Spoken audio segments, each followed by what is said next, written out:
자녀와 같은 집에 산다는 건 생각해보면 참 좋은 조건입니다. 아침에 눈 뜨면 가족 얼굴이 보이고, 저녁에는 한 식탁에서 밥을 먹고, 아프면 바로 옆방에서 달려올 수 있고, 월세도 안 나가고, 외롭지도 않을 것 같습니다. 세상에서 가장 안전한 울타리처럼 보입니다. 그런데요, 그 울타리 안에서 피멍이 드는 사람들이 있습니다. 바깥에서는 아무도 모릅니다. 겉에서 보면 가족이 함께 사니까 좋겠다 소리를 듣는데, 정작 그 집 안에서는 하루에도 몇 번씩 숨이 막힙니다. 밥을 차렸습니다. 된장찌개 하나, 나물 2가지, 김치. 별거 아닌 아침 밥상인데 그걸 차려놓고 밥 먹어 한마디를 하는 게 이렇게 어려운 일이 될 줄은 몰랐습니다. 그 말을 꺼냈더니 방 안에서 한숨 소리가 들립니다. 이어서 나오는 한마디. 알았어. 좀 그만 좀. 그리고 문이 닫힙니다. 그냥 밥 먹으라고 한 건데. 그냥 아침에 얼굴 보고 밥 한 숟갈 같이 뜨자고 한 건데. 그게 잔소리가 됩니다. 그게 간섭이 됩니다. 그게 참견이 됩니다. 말을 해도 잔소리. 안 해도 서운함. 해줘도 짜증. 안 해줘도 불만. 어디서부터 이렇게 된 건지 모르겠습니다. 분명 같은 집에 살고 있는데 이 사람이 매 자녀 맞나 싶을 때가 있습니다. 그런데 이상한 건 그렇게 화가 나면서도 밤이 되면 또 걱정이 됩니다. 저애 밥은 먹었나? 면접은 잘 봤나? 불이 아직 켜져 있는데 뭘 하고 있는 건가? 문 앞에까지 갔다가 돌아섭니다. 들어가면 또 부딪힐 테니까. 혹시 지금 이 이야기 들으시면서 떠오르는 장면이 있으십니까? 식탁에 마주 앉아 있는데 서로 핸드폰만 보고 있었던 그 처녀. 아니면 취업 준비 어때? 한마디에 갑자기 목소리가 커졌던 그 순간. 같은 지붕 아래를 살고 있는데 남보다 먼 그 거리. 많은 분들이 이 자리에 지금 서 계십니다. 그런데 왜 이렇게 된 걸까요? 사랑이 줄어든 걸까요? 아닙니다. 사랑이 문제가 아닙니다. 거리가 문제입니다. 정확히 말하면 거리가 없는 게 문제입니다. 오늘 이 이야기를 끝까지 들으시면 왜 다 큰 자녀와 한 집에서 사는 게 서로에게 독이 되는지, 그리고 그 독이 사랑으로 돌아가는 길은 어디에 있는지 좀 더 선명하게 보이실 겁니다. 구독, 좋아요 눌러주시고 혹시 지금 이 상황에 계신 분이라면 나도요 한마디만 댓글로 남겨주세요. 저녁 9시 거실에 불이 켜져 있습니다. 텔레비전은 켜져 있는데 아무도 안 봅니다. 엄마는 소파 한쪽에서 핸드폰을 보고 있고 32살 된 아들은 방에서 나올 생각을 안 합니다. 냉장고에는 이틀 전에 만들어 놓은 반찬이 손도 안 대고 그대로 있습니다. 어젯밤에도 배달 음식을 시켜 먹었습니다. 그릇은 싱크대에 그대로 놓여 있고 안 해도 된다고 했잖아요. 반찬을 챙겨놨더니 돌아온 말이 이겁니다. 해줘도 잔소리고 안 해줘도 서운하고 이쪽도 저쪽도 답이 없습니다. 그런데 이게 이 집만의 이야기가 아닙니다. 영진이라는 분이 있습니다. 32살. 대기업 대학직이 끝나고 2년째 일자리를 찾고 있습니다. 어머니는 62살. 매일 아침 똑같은 말을 합니다. 오늘은 어디 넣어봤어? 영진이는 똑같이 대답합니다. 좀 내버려둬. 그리고 방문이 닫힙니다. 밤이 되면 영진이 방에 불이 켜져 있습니다. 어머니는 그 불빛을 보면서 생각합니다. 저 아이가 지금 뭘 하고 있는 건지, 이력서를 쓰고 있는 건지, 그냥 누워 있는 건지 물어보고 싶지만 물어보면 또 싸울 테니까 그 불빛이 꺼질 때까지 잠을 못 잡니다. 그런데 영진이의 방 안에서는 또 다른 이야기가 벌어지고 있습니다. 나도 노력하고 있는데 뭘 해도 부족해 보이나 봐. 말 한마디 한마디가 평가처럼 느껴진다. 알아서 한다고 했는데 사실 잘 되고 있는 건 아닙니다. 그런데 그걸 말하면 또 걱정을 하실 테고, 걱정을 하시면 또 뭔가를 하시려 하실 테고, 그러면 또 부딪힐 테니까. 그래서 입을 다물어 버립니다. 집에 살고 있는 두 사람인데 서로 다른 세계에서 다른 전쟁을 하고 있는 겁니다. 이런 집, 이런 저녁, 이런 직무. 혹시 해보신 적 있으시죠? 그런데 이 장면을 가만히 보면 이상한 게 하나 있습니다. 두 사람 다 상대를 미워하는 게 아닙니다. 두 사람 다 상대를 걱정하고 있습니다. 근데 그 걱정이 자꾸 엉뚱한 옷을 입고 나옵니다. 잔소리로, 한숨으로, 짜증으로, 침묵으로. 이 감정의 정체가 뭔지 한번 들여다볼 필요가 있습니다. 한번 솔직해져 보겠습니다. 다 큰 자녀와 한 집에서 부딪힐 때 올라오는 감정이 딱 하나입니까? 아닙니다. 한꺼번에 여러 개가 올라옵니다. 화가 납니다. 내가 뭘 그렇게 잘못했나 싶어서 서운합니다. 이 나이에 아직도 이러고 있나 싶어서 허탈합니다. 그런데 그 와중에 또 걱정이 됩니다. 이 네 가지 감정이 동시에 치고 올라옵니다. 지금 이거 들으시면서 어떤 기분이 드십니까? 혹시 이 네 가지 중에 유독 강하게 느껴지는 게 있으십니까? 그냥 한번 가만히 떠올려 보십시오. 가장 최근에 자녀와 부딪혔던 그 순간. 그때 내 안에서 가장 먼저 치고 올라온 감정이 어떤 건지. 빨래를 개켜놨는데 안 해도 된다고 했잖아요. 한마디가 돌아왔을 때. 그때 화가 먼저였습니까? 서운함이 먼저였습니까? 아마 대부분 이렇게 말씀하실 겁니다. 화가 나는데 그게 서운해서 나는 화인지, 걱정이 돼서 나는 화인지 모르겠다. 그게 맞습니다. 이 감정은 단순하지가 않습니다. 미워하려고 해도 미워할 수가 없는 사람이거든요. 남이면 끊으면 됩니다. 친구면 안 만나면 됩니다. 그런데 내 자식입니다. 미워할 수만도 없는 게 이 관계입니다. 솔직히 저도 이 주제를 준비하면서 놀란 게 있습니다. 화, 서운함, 허탈함, 걱정. 이 네 개가 동시에 존재한다는 걸 많은 부모님들이 똑같이 말씀하시더라고요. 한 분만의 이야기가 아니었습니다. 정말 많은 분들이 이 네 가지 감정을 매일 안고 살고 계셨습니다. 그런데 이걸 자녀한테 말합니까? 못합니다. 네가 걱정돼서 그래 하면 자녀는 또 이렇게 됐습니다. 또 시작이네. 결국 이 감정은 갈 곳이 없어집니다. 말하면 싸움이 되고 안 하면 속으로 곤고. 이 감정이 매일 같은 지붕 아래서 아침부터 밤까지 돌고 도는 겁니다. 그게 한 달이 되고 1년이 되고 몇 년이 됩니다. 이쯤 되면 하나 짚어야 할 게 있습니다. 이건 성격 문제가 아닙니다. 이건 효도 문제도 아닙니다. 이건 구조의 문제입니다. 같은 공간에 있으니까 이 감정이 끝없이 재생산되는 겁니다. 그런데 잠깐, 여기서 질문 하나를 던져보겠습니다. 자녀 입장에서는 이 상황이 어떻게 느껴지고 있을까요? 부모님이 느끼시는 것과 같은 감정일까요? 아니면 전혀 다른 감정일까요? 한 가지를 먼저 짚겠습니다. 부모와 성인 자녀가 같은 집에서 산다는 건 단순히 한 지붕 아래 두 사람이 아닙니다. 이건 무대 위에 두 명의 배우가 서 있는 것과 비슷합니다. 그런데 문제는 대본이 20년 전 것이라는 겁니다. 부모는 여전히 돌보는 사람 대본을 들고 있고 자녀는 여전히 돌봄받는 사람 대본을 들고 있습니다. 이걸 심리학에서는 역할 관성이라고 합니다. 같은 공간에 있으면 예전 역할이 자동으로 작동합니다.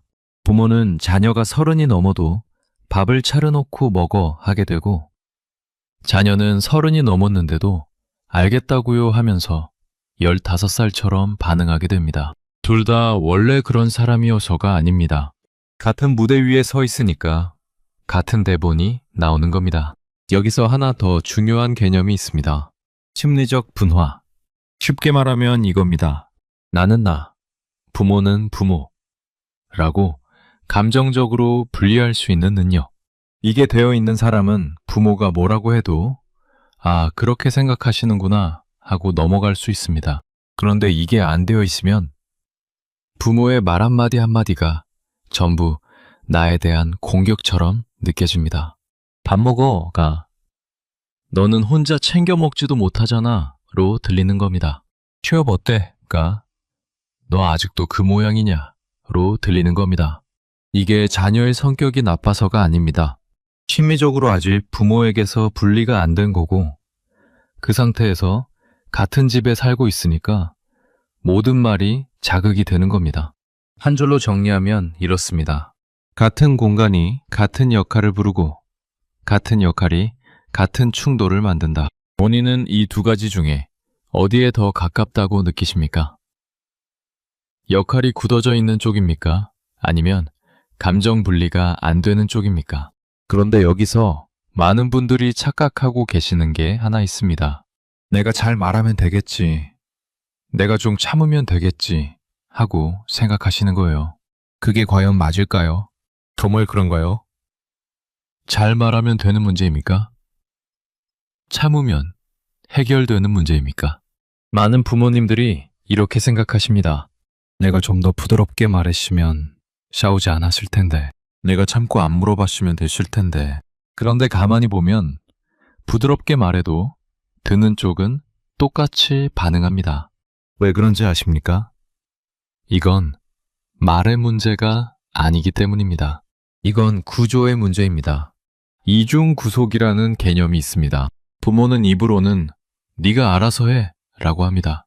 그런데 행동은 계속 챙깁니다. 냉장고를 채워놓고 빨래를 개켜놓고 오늘 뭐 했어? 하고 물어봅니다. 말과 행동이 반대입니다. 자녀 입장에서 이게 어떻게 느껴지냐면요. 알아서 하라면서 왜 자꾸 확인해? 놔두라면서 왜 자꾸 챙겨? 이게 바로 간섭처럼 느껴지는 겁니다. 부모님은 사랑이라고 생각하는데 자녀에게는 감시처럼 느껴집니다. 부모님은 걱정이라고 생각하는데 자녀에게는 불신처럼 느껴집니다. 여기서 한 번 더 들여다보면 자녀 쪽도 마찬가지입니다. 독립하고 싶다고 말합니다. 그런데 실질적으로 독립은 안 합니다. 나가고 싶어도 나가 형편이 안 됩니다. 그게 또 자존심 상하고 자존심이 상하니까 더 예민해지고 예민해지니까 부모의 모든 말에 과하게 반응하게 됩니다. 이건 부모가 잘못해서도 아니고 자녀가 나빠서도 아닙니다. 둘 다 이러고 싶지 않은데 이렇게 되는 상태에 갇혀 있는 겁니다. 이걸 한마디로 표현하면요. 두 사람이 각각 다른 방향으로 노를 젓고 있는 배와 같습니다. 둘 다 열심히 젓고 있는데 배는 제자리에서 빙빙 돌고만 있는 거예요. 이거 지금 본인 이야기 아닙니까? 그런데 이런 집이 이 집뿐만은 아닙니다. 주변에도 의외로 가까이에도 이런 이야기를 안고 사는 분들이 있습니다.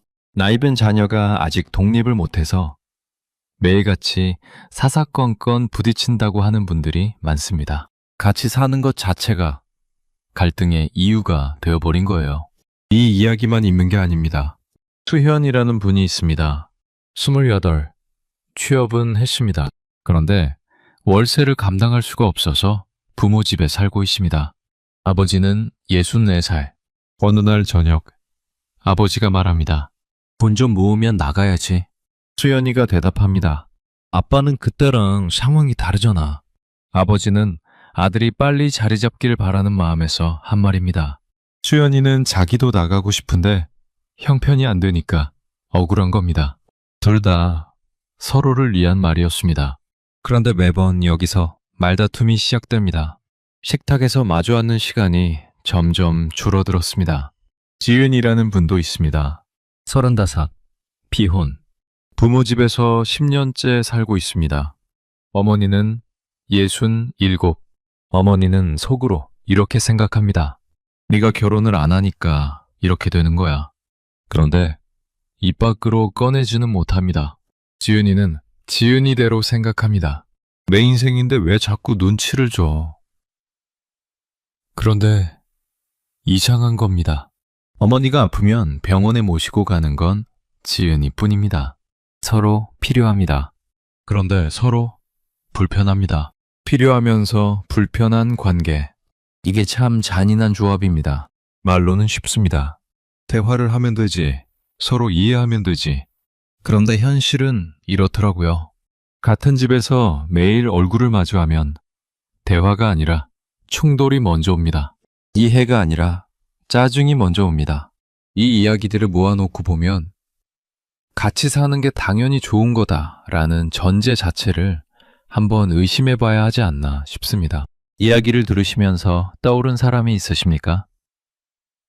그런데 여기서 한 가지 더 깊이 들어가야 할 게 있습니다.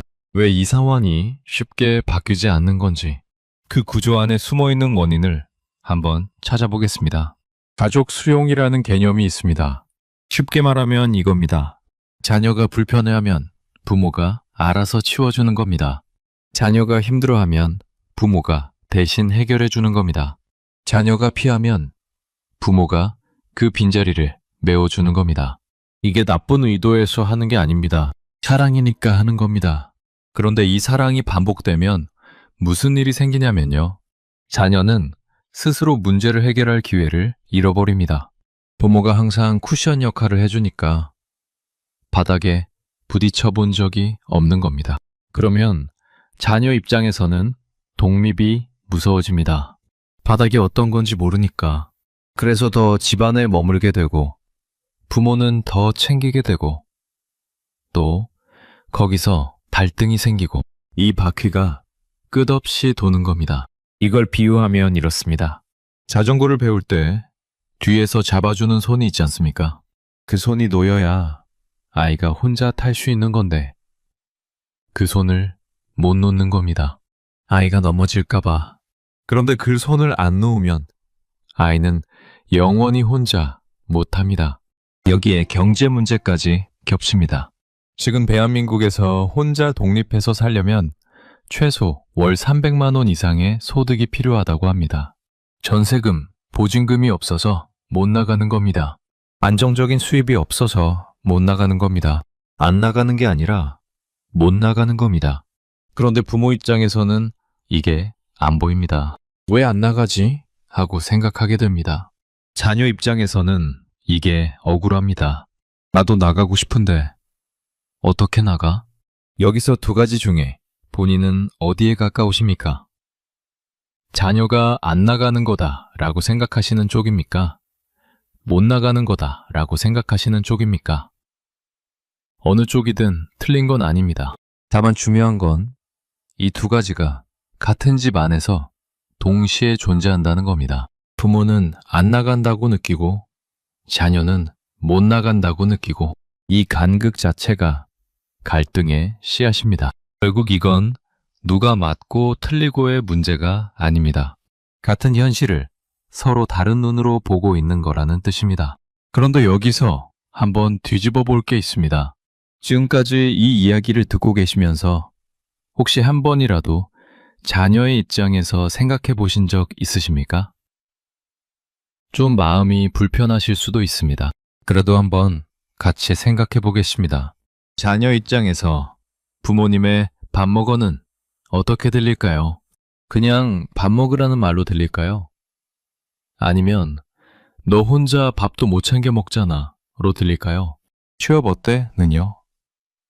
관심의 질문일까요? 아니면 아직도 그러고 있냐는 심판일까요? 자녀가 방문을 닫고 나올 생각을 안 하는 게 정말 게을러서일까요? 아니면 나오면 또 뭔가를 들을까봐 무서워서일까요? 자녀가 알아서 한다고 말하는 게 정말 다 알아서 하고 있다는 뜻일까요? 아니면 제발 더 이상 물어보지 마 라는 방어벽일까요? 자녀 안에도 자괴감이 있습니다. 이 나이에 아직도 부모 집에 있다니. 그 자괴감이 방어로 바뀌고 방어가 짜증으로 바뀌고 짜증이 침묵으로 바뀌는 겁니다. 자녀도 머릿속으로는 고민하고 있습니다. 그런데 그걸 말하면 또 간섭이 시작될까봐 입을 닫아버리는 겁니다. 이게 끝이 아닙니다. 시간을 돌릴 수 있다면 어떨까요? 자녀가 성인이 되는 그 시점으로 돌아간다면 뭘 다르게 하셨겠습니까? 일찍부터 독립을 가르쳤을까요? 맞았을까요? 아니면 다르게 말했을까요? 그때 그 시점을 지나왔기 때문에 지금 이 자리에 서 계신 겁니다. 부모도 처음이었고 자녀도 처음이었습니다. 서로 처음인 사람끼리 같은 집에서 이미 굳어진 역할을 들고 매일 마주치고 있는 겁니다. 이거 생각하시면 좀 답답하시지 않습니까? 부모님 입장에서도 자녀 입장에서도 누가 나쁜 게 아닌데 왜 이렇게 아프냐는 겁니다. 그런데 이 이야기를 여기서 끝내면 그냥 아픈 이야기로만 남습니다. 그러면 안 됩니다. 그래서 하나만 더 여쭤보겠습니다. 혹시 지금 이 영상을 보시면서 떠오르는 사람이 있으십니까? 내 자녀, 내 부모, 아니면 바로 본인. 그 사람을 떠올리면서 다음 이야기를 들어보시면 좋겠습니다. 지금까지 왜 이런 일이 생기는지를 이야기했습니다. 이제부터는 그러면 어떻게 해야 하는지를 이야기해 보겠습니다. 여기서 한 가지를 먼저 말씀드리겠습니다. 이 이야기는 자녀를 내쫓으라는 이야기가 절대 아닙니다. 같이 살면 안 된다는 이야기도 아닙니다. 다만 같이 살더라도 방식을 바꿔야 한다는 이야기입니다. 첫 번째, 역할을 내려놓으십시오. 부모는 돌보는 사람을 내려놓고 자녀는 돌봄받는 사람을 내려놓아야 합니다. 구체적으로 이런 겁니다. 밥을 차려주는 대신 오늘 저녁 내 차례야 하고 넘기는 겁니다. 취업 어때? 대신 아무 말도 안 하는 겁니다. 이게 무관심이 아닙니다. 이게 존중입니다. 성인에게 줄 수 있는 가장 큰 존중은 스스로 결정하고 스스로 감당할 기회를 주는 겁니다. 자전거 뒤에 손을 놓는 겁니다. 넘어질 수도 있습니다. 무릎이 까질 수도 있습니다. 그런데 그래야 혼자 탈 수 있게 됩니다. 두 번째, 물리적 거리를 만드십시오. 완전히 따로 살라는 게 아닙니다. 같은 집에 살더라도 간섭의 빈도를 줄이는 겁니다. 아침에 한마디, 저녁에 한마디, 그것만으로 충분합니다. 안부를 묻되 캐묻지는 않는 겁니다. 매일 붙어 있으니까 매일 부딪히는 겁니다. 같은 집에 살더라도 각자의 시간이 있어야 합니다. 혹시 지금 본인 집에서 자녀와 마주치는 시간 중에 아무 말도 하지 않아도 편안한 시간이 있으십니까? 없으시다면 그게 문제입니다. 마주칠 때마다 뭔가를 말해야 하고, 뭔가를 확인해야 하고, 뭔가를 챙겨야 한다는 생각 자체가 갈등의 시작점입니다. 세 번째, 가장 어려운 건데 가장 중요합니다. 자녀가 실패하도록 놔두십시오. 실패해도 감당하게 놔두라는 말. 이건 자녀가 부모에게 하고 싶었던 말이기도 합니다. 알아서 한다는데 챙겨줘야 할 것 같은 그 마음. 충분히 이해합니다. 그런데 그 마음이 자녀의 날개를 접게 만들 수도 있다는 것. 한번 생각해 보시면 좋겠습니다. 이건 한 줄로 이렇게 정의됩니다. 사랑의 방식을 바꾸는 거지 사랑을 줄이는 게 아닙니다. 이거 지금 들으시면서 맞는데 어렵다 하시는 분들 많으실 겁니다. 맞습니다. 어렵습니다. 부모가 자녀에게 줄 수 있는 마지막 선물은 잘 돌봐주는 것이 아니라 잘 놓아주는 것이 아닐까요? 놓아주는 것이 사랑이 아니라고 느껴지실 수도 있습니다.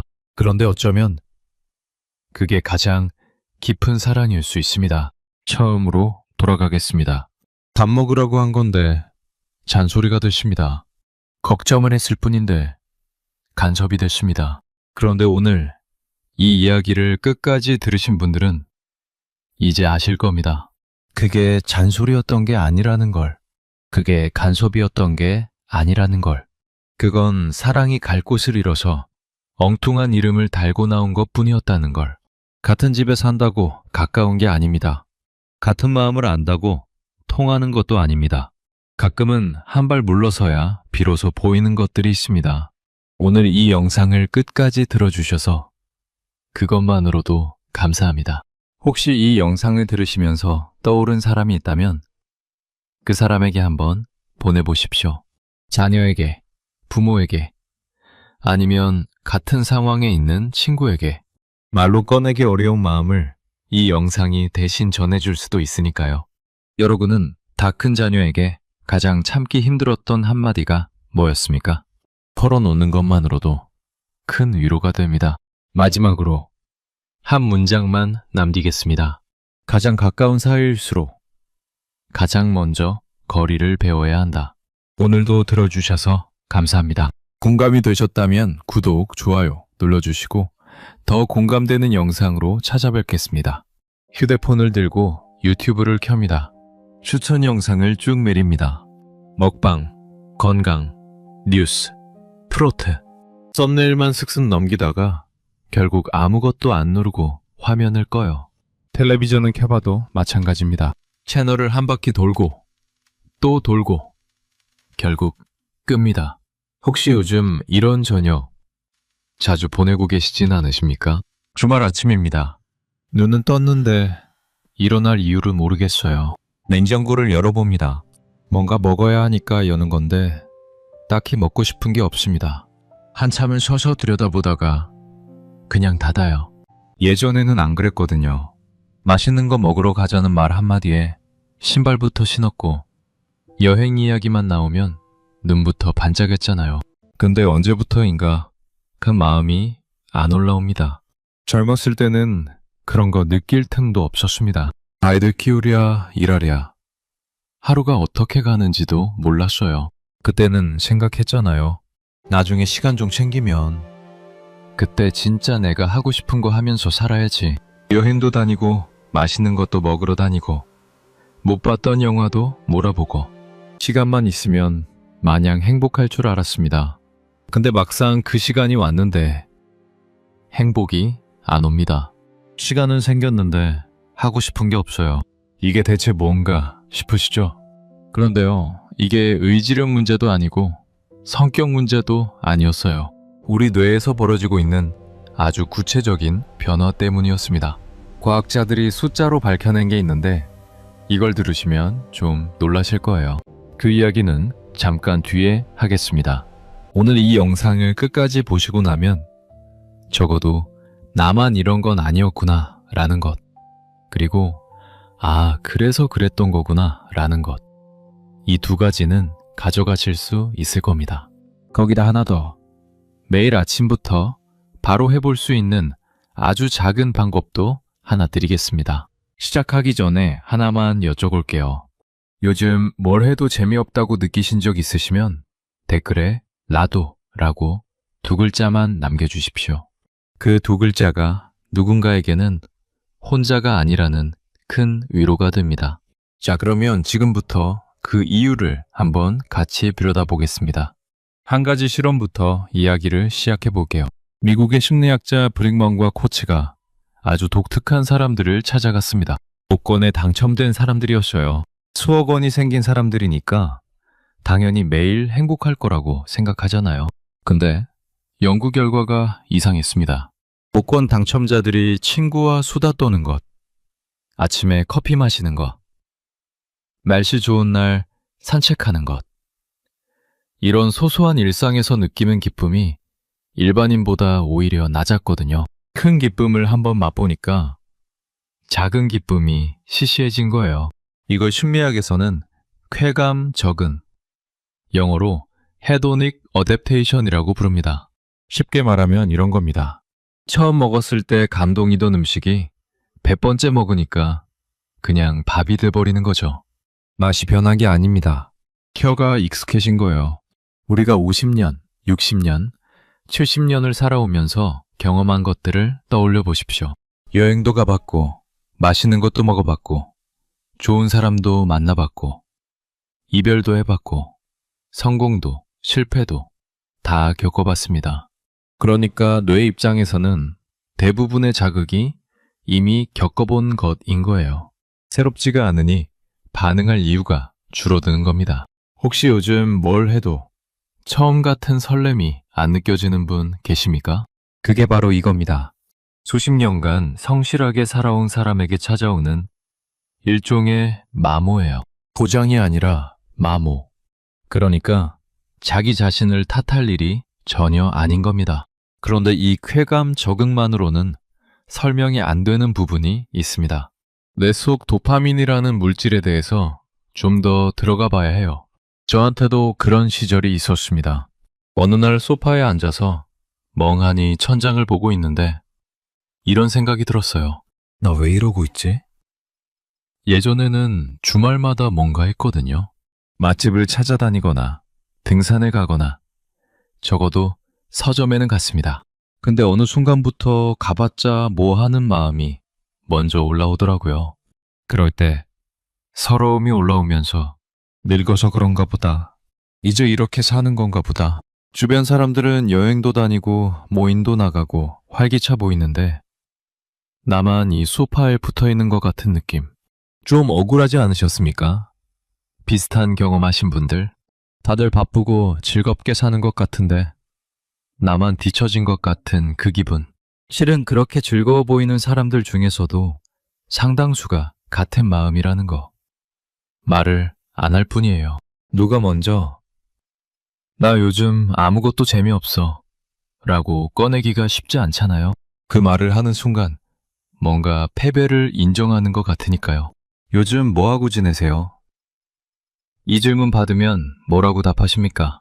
그냥 있지. 이 세 글자에 얼마나 많은 감정이 들어있는지 아마 겪어보신 분만 아실 겁니다. 그냥이 아니거든요. 하고 싶은 게 없어서 그냥인 게 아니라 하고 싶은 마음 자체가 올라오질 않으니까 그냥인 거예요. 아마 그때 나만 이런가 싶었던 그 순간이 사실은 가장 정상적인 반응이었을 겁니다. 이상한 게 아니에요. 살아온 세월만큼 마음에도 주름이 지는 것뿐입니다. 그런데 이 이야기를 더 깊이 들어가려면 우리의 일상 속 장면 하나를 좀 더 자세히 들여다봐야 합니다. 맛집 앱을 열었습니다. 평점 높은 곳을 검색하고 사진을 넘기고 메뉴를 봅니다. 근데 스크롤을 내리다가 그냥 앱을 닫아버린 적 있으십니까? 굳이 여기까지 가서 먹어야 하나. 그 마음 말이에요. 예전에는 달랐잖아요.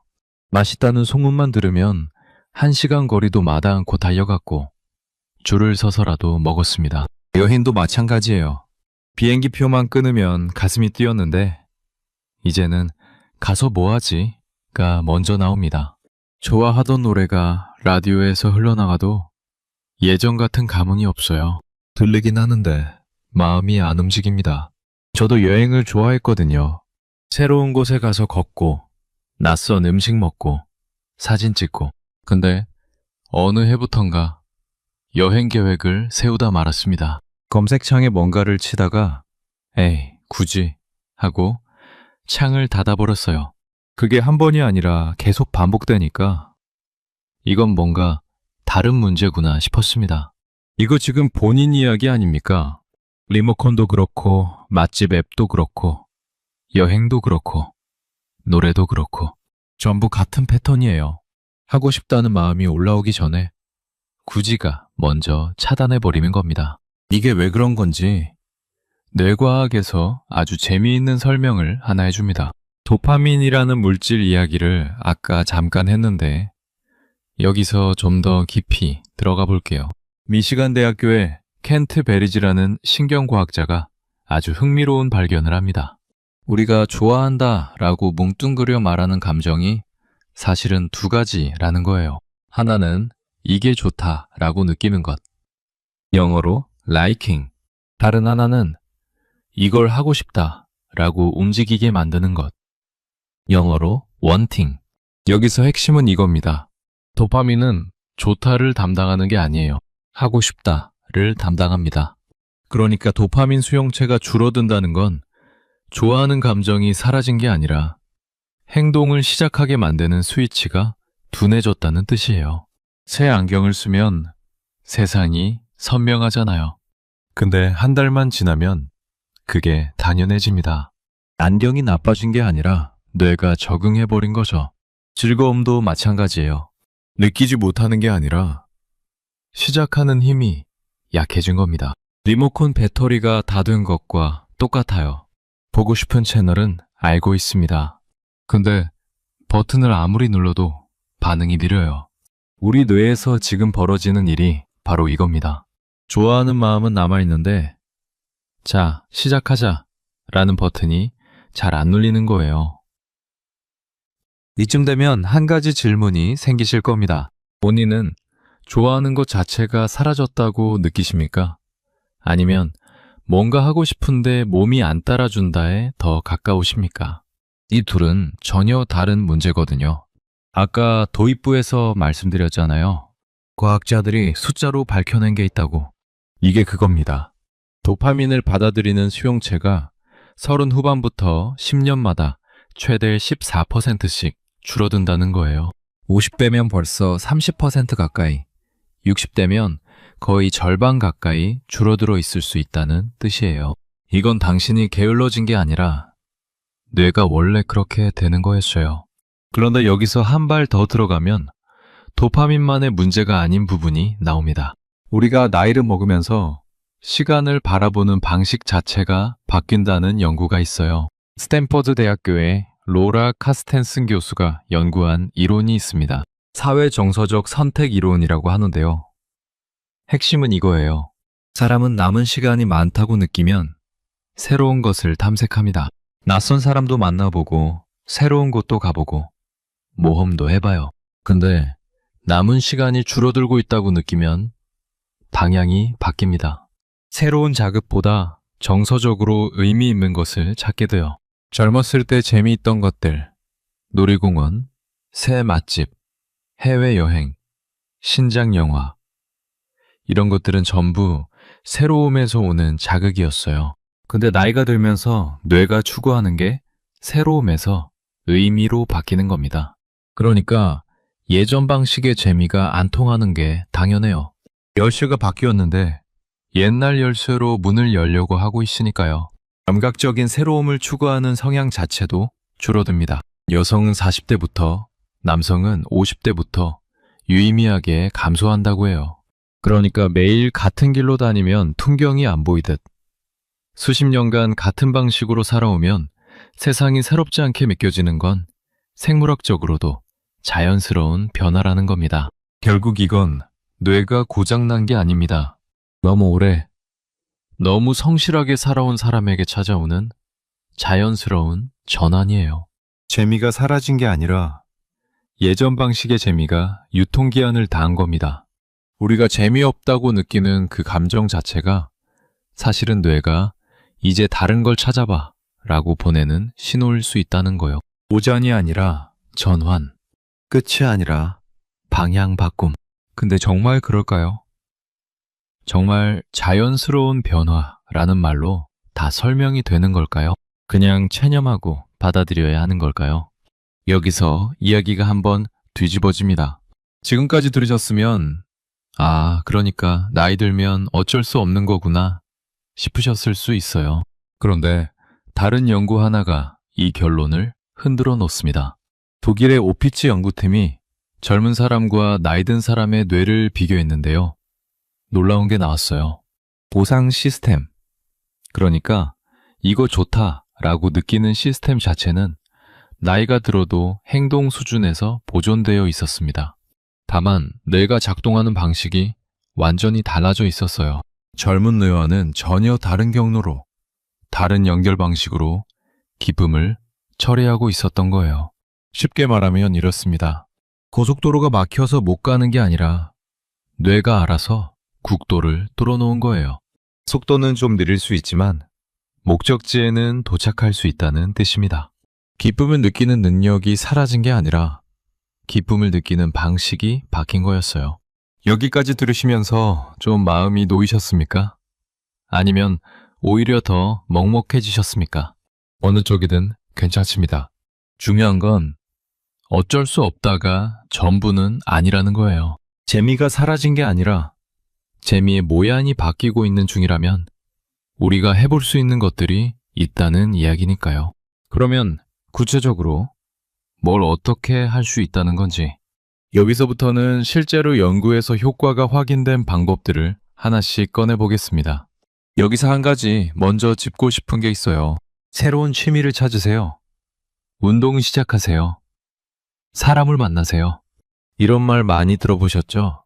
근데 이 말이 도움이 됐습니까? 말로는 쉬운데 현실은 쉽지 않죠. 소파에서 일어나는 것조차 에너지가 필요한 날이 있잖아요. 그래서 큰 것부터 시작하는 게 아닙니다. 아주 작은 데서 시작해요.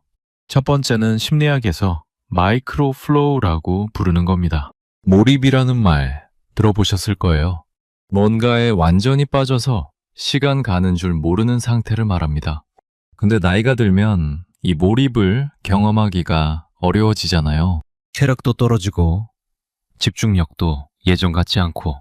핵심은 적절한 난이도입니다. 너무 쉬우면 지루하고 너무 어려우면 포기하니까 딱 조금만 도전이 되는 수준을 찾는 거예요. 거창한 게 아닙니다. 매일 같은 산책 코스를 걷고 계시다면 골목 하나만 바꿔보는 거예요. 늘 같은 반찬을 만드셨다면 처음 해보는 레시피 하나를 따라해보는 거고요. 이게 마이크로 플로우입니다. 작은 도전, 작은 몰입. 오래 안 쓴 근육은 굳잖아요. 즐거움을 느끼는 것도 일종의 근육인데 이렇게 조금씩 쓰기 시작하면 반응이 돌아오기 시작합니다. 두 번째는 음미하기라는 기법이에요. 이게 뭐냐면 좋은 경험을 할 때 의식적으로 천천히 느끼는 훈련입니다. 커피를 마실 때 그냥 마시는 게 아니라 잔을 감싸진 손의 온기를 느끼고 올라오는 향을 맡고 첫 모금의 온도를 혀끝에서 천천히 느끼는 거예요. 연구에서 시니어들의 행복감과 삶의 만족도가 유의미하게 올라갔다고 합니다. 자극의 양을 늘리는 게 아니라 자극의 깊이를 바꾸는 거예요. 결국 같은 하루를 살아도 느끼는 밀도가 달라지는 겁니다. 세 번째는 아까 말씀드린 베리지 교수의 원팅 시스템에 작은 신호를 보내는 겁니다. 거창한 계획을 세우라는 게 아니에요. 아침에 눈을 떠서 딱 한 가지 질문만 하는 겁니다. 오늘 뭐 하나 해볼까? 이 한마디요. 답이 당장 안 나와도 됩니다. 질문 자체가 신호예요. 뇌에게 오늘 뭔가 할 수도 있어 라고 알려주는 거거든요. 행동을 개시하면 도파민 시스템이 반응하기 시작합니다. 시작이 반이라는 말이 뇌과학에서도 통하는 거예요. 네 번째는 재미의 기준을 바꾸는 겁니다. 아까 나이가 들면 새로움보다 의미를 추구하게 된다고 했잖아요. 그러면 재미의 정의도 바꿔야 합니다. 얼마나 자극적인가가 아니라 얼마나 의미 있는가로요. 봉사를 한번 나가보신 적 있으십니까? 누군가에게 글을 써보신 적은요. 손주에게 편지를 한번 써보는 것도 좋습니다. 이런 활동들이 놀이공원처럼 짜릿하진 않아요. 근데 끝나고 나면 남는 게 다릅니다. 자극은 순간이지만 의미는 오래가거든요. 여행이 굳이였던 분이 계시다면 여행의 목적을 바꿔보는 것도 방법이에요. 유명 관광지를 찍고 오는 여행이 아니라 거기서 누군가를 만나거나 뭔가를 배우거나 오래된 풍경 앞에서 잠깐 서 있어 보는 여행으로요. 본인은 이 네 가지 중에 어느 게 가장 해볼 만하다고 느끼십니까? 아니면 이것도 굳이 하는 마음이 먼저 올라오십니까? 그 마음도 괜찮습니다. 오래 안 쓴 근육은 첫 움직임이 제일 무거운 법이니까요. 이쯤 되면 본인한테 한번 물어보셔야 할 질문들이 있습니다. 재미가 사라진 건가요? 아니면 재미의 모양이 바뀐 건가요? 하고 싶은 게 정말 없는 건가요? 아니면 하고 싶다는 마음이 올라오기 전에 굳이가 먼저 막아버리는 건가요? 예전의 내가 지금의 나를 본다면 뭐라고 하겠습니까? 그리고 지금의 내가 5년 뒤의 나에게 해줄 수 있는 건 뭘까요? 오늘 이야기의 핵심은 이 한마디에 담겨 있습니다. 내가 달라진 거지 당신이 잘못된 게 아닙니다. 도파민 수용체가 줄어드는 건 자연스러운 변화예요. 쾌감이 적응하는 건 오래 산 사람에게 당연한 거고요. 남은 시간이 짧다고 느낄수록 의미를 찾게 되는 것도 뇌가 정상적으로 작동하고 있다는 증거입니다. 근데 동시에 어쩔 수 없다는 말로 끝나는 것도 아닙니다. 작은 몰입을 만들 수 있고 하루를 음미하는 법을 배울 수 있고 아침마다 작은 질문 하나로 뇌에 신호를 보낼 수 있고 재미의 기준 자체를 바꿀 수 있습니다. 방법은 있어요. 다만 예전과 같은 방법이 아닐 뿐입니다.